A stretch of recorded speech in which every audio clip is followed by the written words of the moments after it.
Assalamualaikum warahmatullahi wabarakatuh. Mitra Muslim, Alhamdulillah, Anda kembali bersama saya Dina Amalia dalam program Mutiara Sahabat Radio Suara Muslim Surabaya. Episode ini mengupas kisah hidup Abdullah bin Hudzafah Az-Zahabi, sang penebus tawanan Muslim.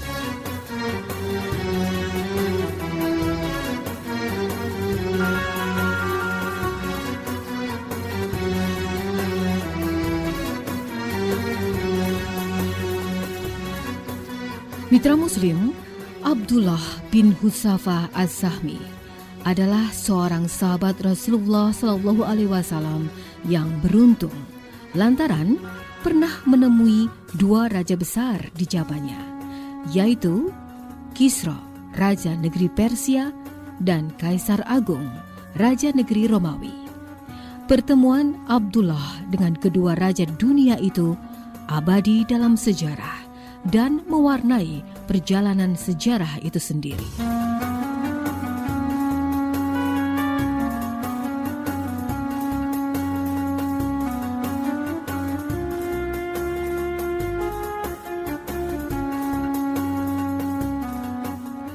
Pertemuan Abdullah bin Hudzafah dengan Kisra, Raja Persia, terjadi pada malam tahun ke-6 Hijriah, yaitu ketika Rasulullah SAW mulai mengembangkan dakwah Islam ke seluruh penjuru dunia.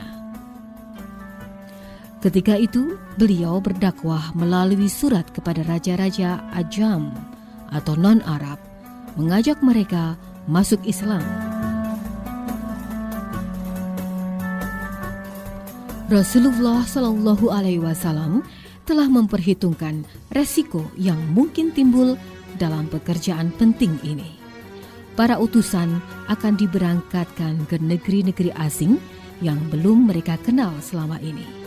Mereka tidak mengenal seluk-beluk pemerintahan, sosial, dan budaya negeri yang akan dikunjungi.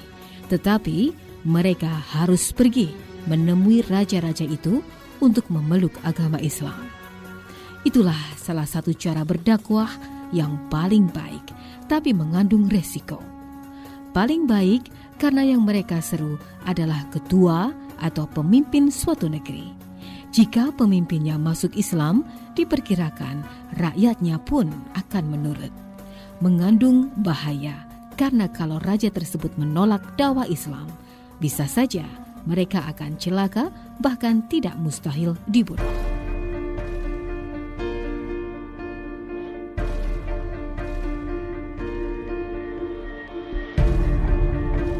Untuk melaksanakan tugas ini, Rasulullah menunjuk 6 orang sahabat untuk menyampaikan surat-surat beliau kepada raja-raja Arab dan non-Arab. Salah seorang di antara mereka ialah Abdullah bin Hudzafah Az-Zahabi. Ia mendapatkan tugas untuk menyampaikan surat kepada Kisra Abrawis, Raja Persia. Abdullah bin Hudzafah mempersiapkan segala keperluannya. Anak-anak dan keluarganya dititipkan kepada para sahabat. Dia pun berangkat ke tujuan mengemban tugas dari Rasulullah dengan semangat dan tanggung jawab penuh. Gunung yang tinggi ia daki, lembah yang dalam ia turuni.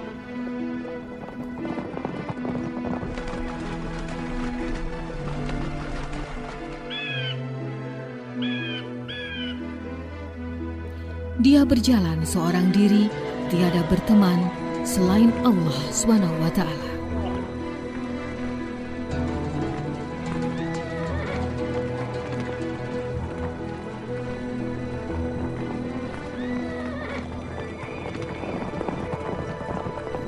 Setelah menempuh perjalanan panjang, akhirnya Abdullah bin Hudzafah tiba di ibu kota Persia.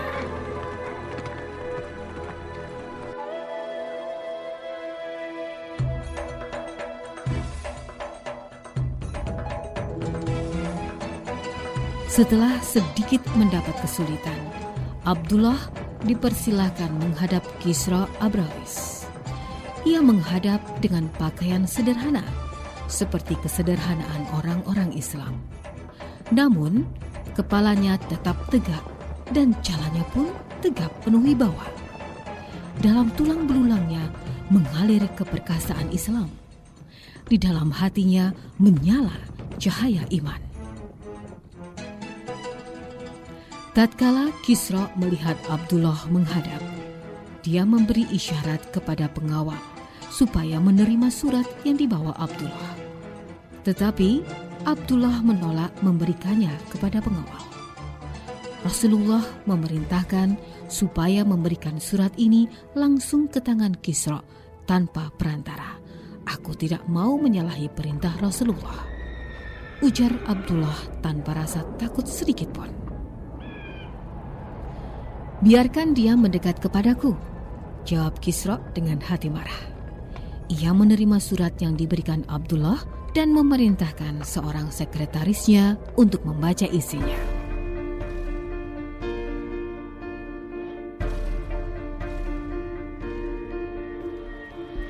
Dari Muhammad Rasulullah kepada Kisra Raja Persia. "Berbahagialah siapa yang mengikuti petunjuk." Baru sampai di situ, sekretaris membaca surat. Api kemarahan menyala di dada Kisra. Mukanya merah dan urat lehernya membesar. Berani-beraninya dia menulis namanya lebih dahulu dari namaku, padahal dia adalah budakku.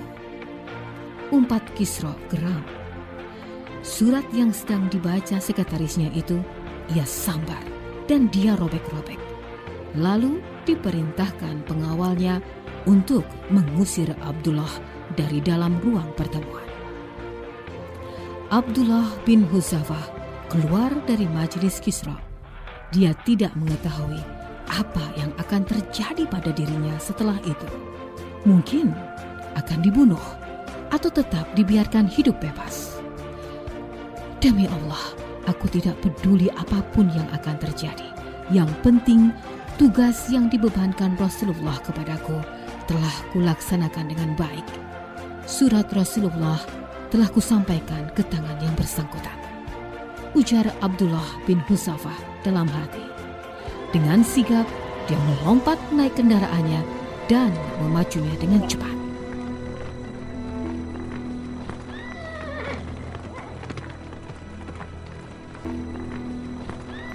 Mitra Muslim, lalu bagaimana keadaan di kerajaan Persia setelah kemarahan Raja Kisra atas surat Rasulullah Shallallahu Alaihi Wasallam itu?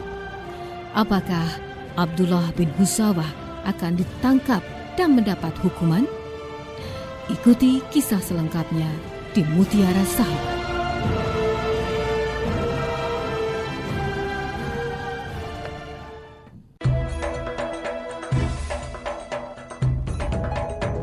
Mitra Muslim, Mutiara Sahabat kembali bersama Anda. Saya Dina Amalia dan masih mengupas kisah hidup Abdullah bin Hudzafah Al-Sahmi, sang penebus tawanan Muslim.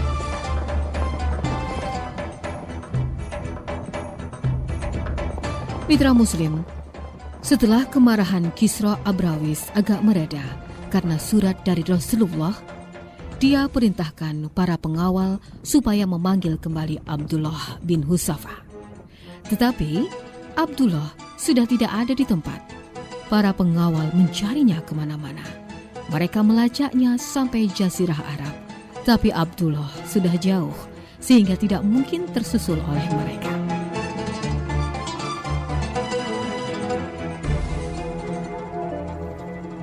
Setibanya di hadapan Rasulullah, Abdullah bin Hudzafah segera melaporkan segala kejadian yang dilihat dan dialaminya. Di antaranya, perbuatan Kisra merobek surat beliau.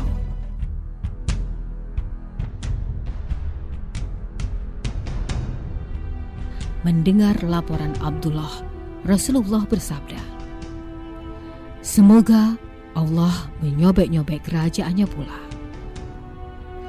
Karena para pengawalnya tidak berhasil menangkap Abdullah bin Hudzafah, kemarahan Raja Kisra semakin menjadi-jadi.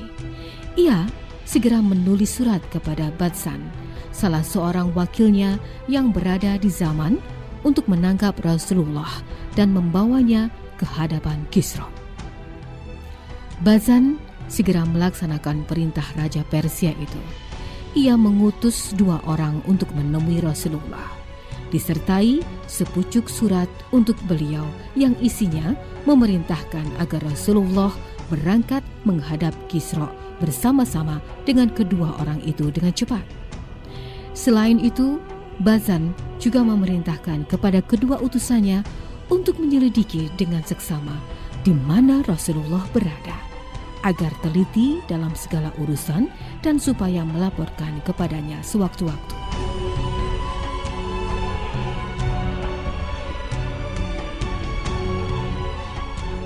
Kedua utusan itu pun berangkat. Dalam waktu singkat, mereka tiba di Taif dan bertemu dengan para pedagang suku Quraisy.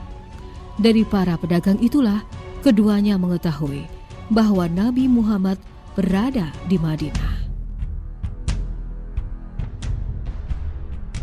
Tanpa menunggu waktu, mereka meneruskan perjalanan ke Madinah dan menghadap Rasulullah. Salah seorang dari utusan itu segera berkata, "Badzan mendapat perintah dari Kisra untuk mengutus kami menemui Anda. Kisra menginginkan agar kami membawa Anda menghadap Baginda. Jika Anda berkenan pergi bersama-sama kami," Kisra mengatakan, "itulah yang sebaik-baiknya bagi Anda, karena Baginda tidak akan menghukum Anda. Tetapi jika Anda mengabaikan perintah Baginda, Anda tentu sudah tahu Baginda sangat berkuasa untuk membinasakan Anda."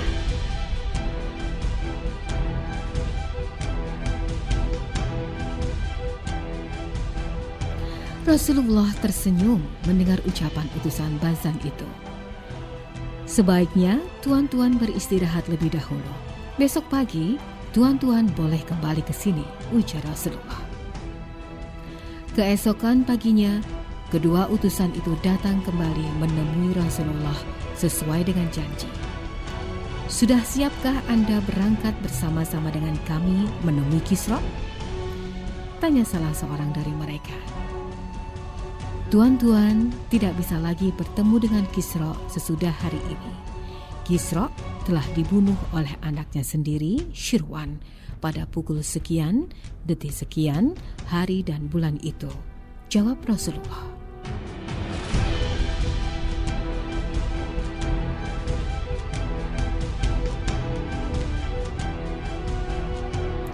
Kedua utusan Badzan melihat wajah Rasulullah SAW dengan mata terbelalak keheranan. "Sadarkah Anda dengan apa yang Anda ucapkan?" tanya mereka.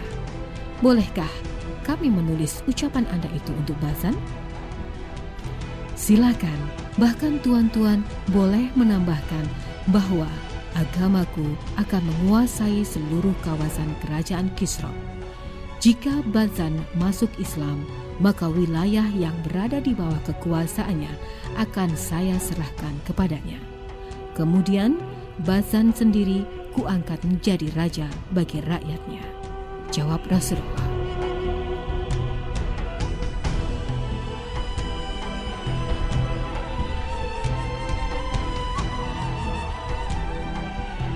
Kedua utusan itu meninggalkan Rasulullah SAW dengan bingung. Mereka kembali menghadap Badzan dan melaporkan hasil pertemuannya dengan Rasulullah. Keduanya juga tidak lupa menyampaikan pesan Rasulullah. Jika apa yang dikatakan Muhammad itu benar, sesungguhnya dia seorang nabi. Jika tidak, ucapannya itu hanya mimpi belaka, ujar Badzan. Tidak berapa lama kemudian, tibalah surat Syirwan putra Kisra kepada Badzan. Dalam suratnya tertulis, Kisra telah saya bunuh. Saya terpaksa melakukannya karena dia telah menindas rakyat. Para bangsawannya kami musnahkan. Wanita-wanita mereka kami tawan, dan harta benda mereka kami rampas. Bila suratku ini telah kamu baca, kamu dan rakyatmu hendaklah tunduk kepadaku. Setelah membaca surat itu, Bazan mengumumkan kepada seluruh rakyatnya, mulai saat ini dia masuk Islam. Mendengar pengumuman itu, maka berbondong-bondonglah semua pembesar dan orang-orang keturunan Persia yang berada di zaman memeluk agama Islam.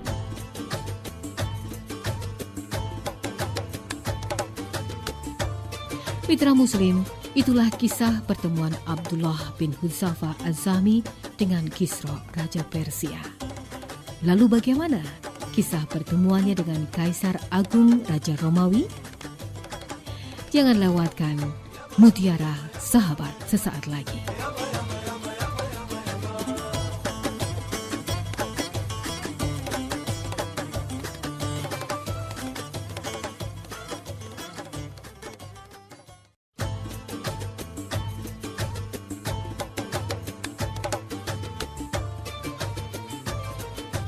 Mitra Muslim, Anda masih mendengarkan Radio Suara Muslim Surabaya dalam program Mutiara Sahabat. Saya Dina Amalia dan kita masih mengupas kisah hidup Abdullah bin Hudzafah Az-Zahmi, sang penebus tawanan Muslim.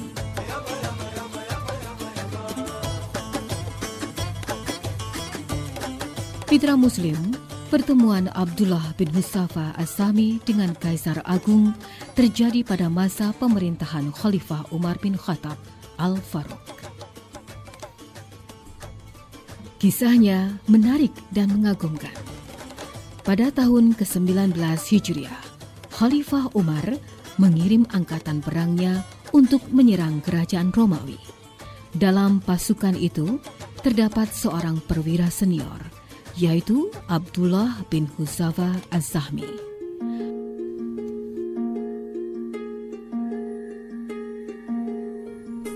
Kaisar Romawi telah mengetahui keunggulan dan sifat-sifat tentara muslimin. Sumber kekuatan mereka ialah iman yang membaja dan keyakinan yang dalam, serta keberanian mereka menghadang maut. Jihad fisabilillah menjadi tekad dan cita-cita hidup mereka. Kaisar memerintahkan kepada para perwiranya, "Jika kalian berhasil menawan tentara muslimin, jangan kalian bunuh mereka, tapi bawa ke hadapanku."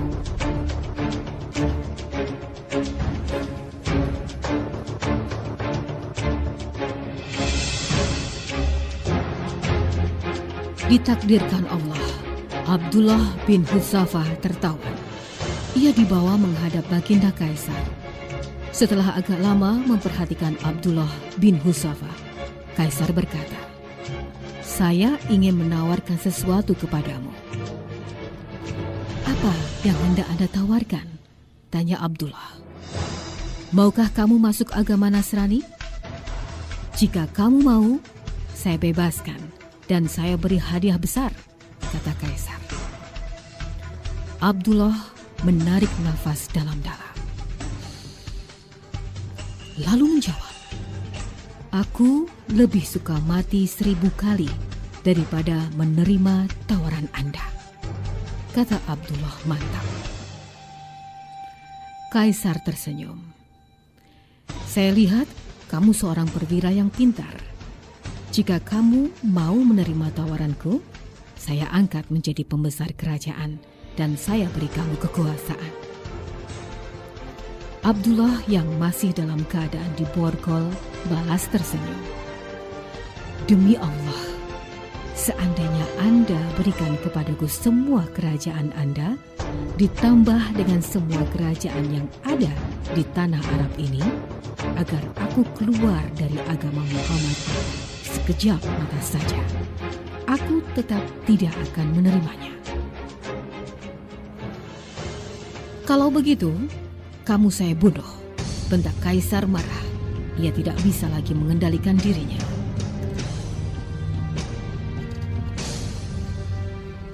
"Silakan lakukanlah apa yang Anda suka," jawab Abdullah mantap. Tubuh Abdullah akhirnya diikat di kayu salib. Kemudian diperintahkanlah tukang panah untuk memanah lengan Abdullah. Setelah itu, Kaisar bertanya, "Bagaimana? Maukah kamu masuk agamaku?" "Tidak," jawab Abdullah. "Panah kakinya," perintah Kaisar. Maka sebuah anak panah pun meluncur menancap di kakinya. "Maukah kamu pindah agama?" tanya Kaisar membujuk. Abdullah tetap menolak. Karena tidak berhasil, Kaisar menyuruh menghentikan siksaan dengan panah. Abdullah diturunkan dari tiang salib. Kemudian Kaisar meminta sebuah kuali besar. Lalu dituangkan minyak ke dalamnya. Setelah minyak menggelegar, Kaisar meminta 2 orang tawanan Muslim. Seorang di antaranya dilemparkan ke dalam kuali. Sebentar kemudian, daging orang itu hancur sehingga keluar tulang belulangnya. Kaisar menoleh kepada Abdullah dan membujuknya masuk Nasrani. Tetapi Abdullah menolak lebih keras. Kaisar akhirnya putus asa. Dia perintahkan untuk melempar Abdullah ke dalam kuali.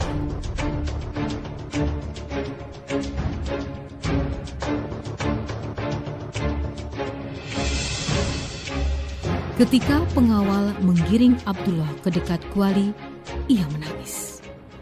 Kaisar mengira Abdullah menangis karena takut mati. "Bawa dia kembali menghadapku," perintah Kaisar. Ternyata dugaannya salah. Abdullah tetap tidak mau meninggalkan agamanya. "Lalu apa yang menyebabkan kamu menangis?" bentak Kaisar. "Aku menangis karena keinginanku selama ini tidak terkabul. Aku ingin mati di medan tempur perang fisabilillah. Ternyata kini aku akan mati konyol dalam kuali," jawab Abdullah. "Kalau begitu, maukah kamu mencium kepalaku?" tanya Kaisar tiba-tiba. "Kalau mau, kamu dan seluruh tawanan akan kubebaskan," kata Kaisar dengan angkuh. "Anda akan membebaskanku beserta semua kawan-kawan?" tanya Abdullah setengah tidak percaya. "Ya, saya bebaskan kamu beserta semua tawanan Muslim." Abdullah berpikir sejenak. "Aku harus mencium kepala musuh Allah, tapi aku dan kawan-kawanku bebas. Tidak ada ruginya," ujar Abdullah dalam hati.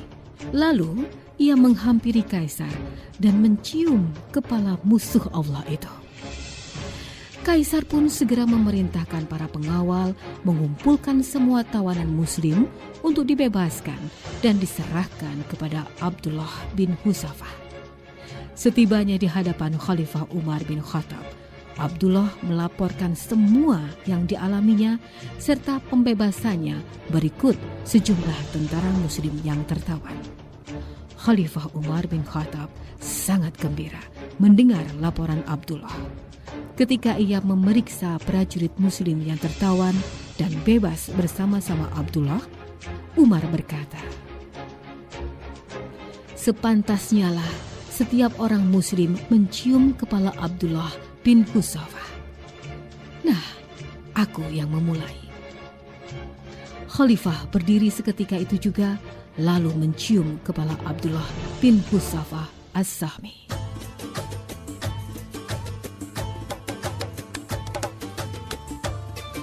Mitra Muslim, demikian Mutiara Sahabat yang mengupas kisah hidup Abdullah bin Hudzafah As-Sahmi, sang penebus tawanan Muslim.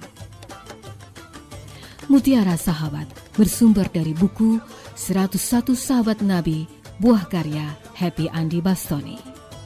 Mitra siar yang bertugas, produser eksekutif Abdul Kohar, editor Wahyu Santoso, dan saya, Dina Amalia, pamit undur diri.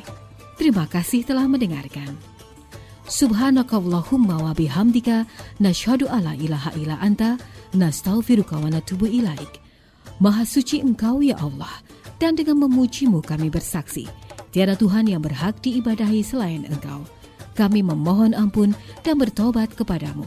Wassalamualaikum warahmatullahi wabarakatuh.